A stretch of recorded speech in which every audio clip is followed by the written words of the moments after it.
Ainsworth Golf Academy here. Thanks for watching, thanks for tuning in.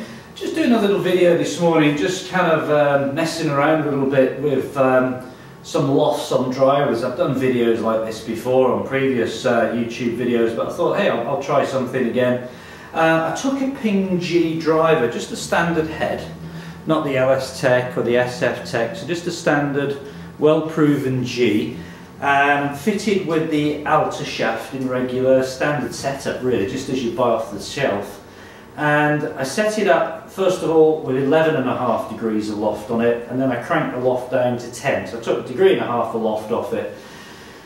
Tried to replicate swing speeds that I see quite a lot of when I'm fitting or teaching, round about that 85 mile an hour mark. Now I appreciate some of you watching this will swing the club a lot faster than 85 miles an hour, and you might think 85 miles an hour is slow, but it's amazing how many people I teach and fit think they swing the club a lot faster than they do. When I ask them the club speed, some people have no idea about club speed, are not interested in it, and I ask some people, you know, what's your club speed, and they say, oh, 110, you know, and you get it actually on a launch monitor like a GC2, and it's maybe closer to 95 or whatever. So some of the aids that are available, without naming names, aren't particularly accurate. Some of these things which attach to shafts and attach to clubs, they're pretty good, they're better than nothing, some of them, but they're not 100% accurate.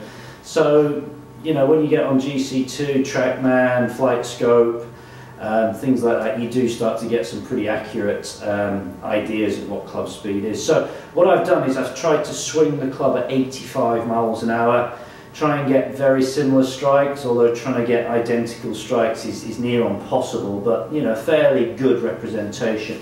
So what I've done, and I'll flash this up on the screen on a photo, so as I'm chatting you can see these numbers a little bit clearer, because you might not see all of these, but I'll pull it up on screen as I'm talking. So we've got the 11.5 degree to start with, average club speed 85.7 miles an hour. I've got a launch angle of 16.1, and I got a total backspin of 3026. All right, and we got a total carry of 196 yards. I'm just looking at carry distances here. Well, let's look at total distance as well. So carry average 196, run out on the computer was simulating 215, and I averaged 3 yards offline. You can see I have a little mixture of shots here, but I've mixed it up, tried to make it fair. So that was with the 11.5 degree.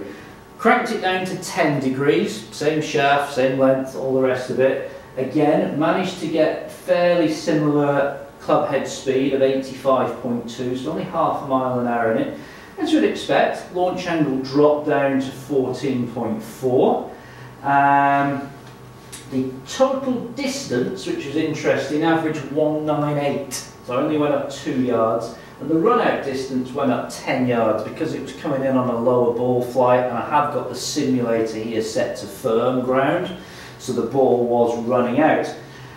Spin 2100 average, so you know, 900 almost difference in spin there. Let's call it 1,000 for ease of reckoning, so much lower backspin.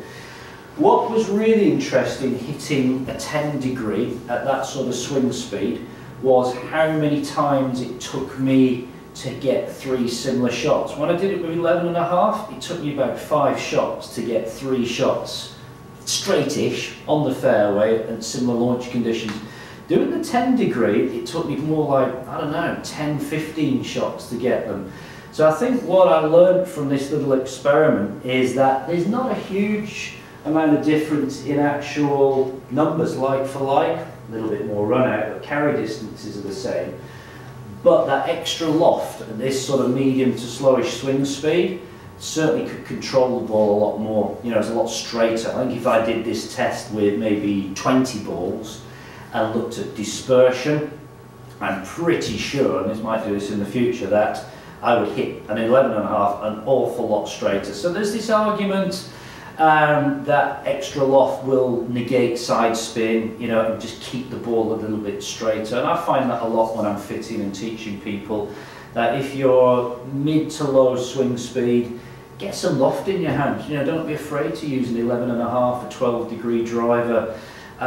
Interesting comment I get when I'm fitting or teaching people is they say, oh, I hit my 3-wood, you know, almost as far as my driver. Well, hey, there's some science in that, isn't there? You know, most 3-woods are 14 to 15 degrees of loft, and people are hitting those through the air almost as far as they can hit a driver. So don't be afraid to experiment. Go and try, if you're a medium to slow clubhead speed, go and try some extra loft.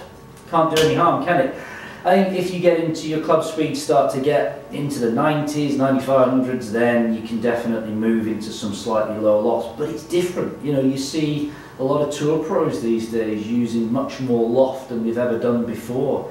I read a comment that Westwood had a G driver set up to nearly 11 degrees of loft, you know, and I don't know what clubhead speed he's generating with a driver. It must be, I don't know, 115 to 120 miles an hour. I've no idea. I'm sure someone will tell me, but loft, it's an interesting thing, isn't it? So thanks for watching, thanks for tuning in. It was an interesting little experiment to do. Be interested to hear your thoughts on what lofted driver you use and how either increasing or decreasing loft has helped you.